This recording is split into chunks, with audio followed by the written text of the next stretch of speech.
पिरी तो दे अचा गुनाहन में भरियो पियो वार वार आका पुछो असहाबन का साईं, आका पुछो असहाबन का साईं, दस्यो माई वेचारी काॾे वई, रस्ते ते कख गाह कंडा उछलण वारी काॾे वई, रस्ते ते कख गाह कंडा उछलण वारी काॾे वई। आका पुछो असहाबन का साईं, आका पुछो असहाबन का साईं, दस्यो माई वेचारी काॾे वई, रस्ते ते कख गाह कंडा उछलण वारी काॾे वई, रस्ते ते कख गाह कंडा उछलण वारी काॾे वई।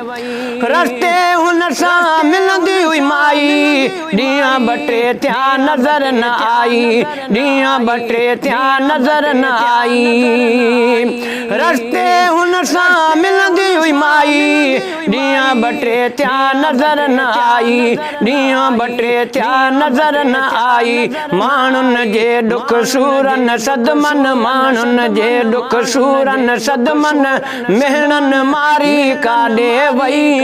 रस्ते ते कख गाह कंडा उछलण वारी काॾे वई, रस्ते ते कख गाह कंडा उछलण वारी काॾे वई। आका पुछो असहाबन का साईं, आका पुछो असहाबन का साईं, दस्यो माई वेचारी काॾे वई, रस्ते ते कख गाह कंडा उछलण वारी काॾे वई, रस्ते ते कख गाह कंडा उछलण वारी काॾे वई। देर न कयो ॾिसो कहिड़े दर मां ईंदी आ कहिड़ी घिटी ऐं घर मां, ईंदी आ कहिड़ी घिटी ऐं घर मां। हो देर न कयो ॾिसो कहिड़े दर मां ईंदी आ कहिड़ी घिटी ऐं घर मां, ईंदी आ कहिड़ी घिटी ऐं घर मां। पुछा कयो हिन पाड़े मऊआ, पुछा कयो हिन पाड़े मऊआ, पोड़ी वेचारी काॾे वई, रस्ते ते कख गाह कंडा उछलण वारी काॾे वई, हो रस्ते ते कख गाह कंडा उछलण वारी काॾे वई। आका पुछो असहाबन का साईं, आका पुछो असहाबन का साईं, दस्यो माई वेचारी काॾे वई, रस्ते ते कख गाह कंडा उछलण वारी काॾे वई। असहाबन सुबुह जो पुछा कया, साईं पोड़ी त घर में बीमार पईया, पोड़ी त घर में बीमार पईया। असहाबन सुबुह जो पुछा कया, साईं पोड़ी त घर में बीमार पईया, साईं पोड़ी त घर में बीमार पईया। चयो महबूब हलऊं था हाणे, चयो महबूब हलऊं था हाणे, कयो तयारी काॾे वई, रस्ते ते कख गाह कंडा उछलण वारी काॾे वई, रस्ते ते कख गाह कंडा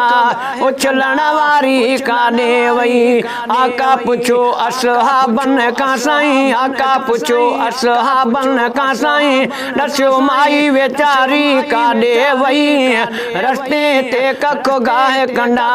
उछलण वारी काॾे वई, रस्ते ते कख गाह कंडा उछलण वारी काॾे वई। पंध करे पिरी पुछण लाइ आयुसि,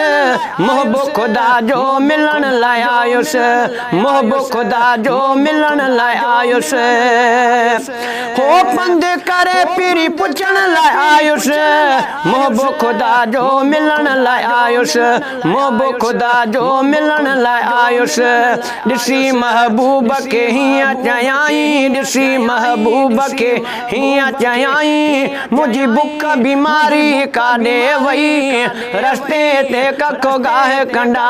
उछलण वारी काॾे वई रस्ते ते कखो गाह कंडा उछलण वारी काॾे वई आका पुछो असहाबन खां साईं आका पुछो असहाबन खां साईं दस्यो माई वेचारी काॾे वई रस्ते ते कखो गाह कंडा उछलण वारी काॾे वई मूं त अवां सां कोन रहायो कुर्ब करे साईं कलमो पढ़ायो कुर्ब करे साईं कलमो पढ़ायो मूं त अवां सां कोन रहायो कुर्ब करे साईं कलमो पढ़ायो कुर्ब करे साईं कलमो पढ़ायो तुंहिंजे अचण सां मुंहिंजी क़िस्मत तुंहिंजे अचण सां मुंहिंजी क़िस्मत आदत कारी काॾे वई रस्ते ते कखो गाह कंडा उछलण वारी काॾे वई रस्ते ते कखो गाह कंडा उछलण वारी काॾे वई आका पुछो असहाबन खां साईं आका पुछो असहाबन खां साईं दस्यो माई वेचारी काॾे वई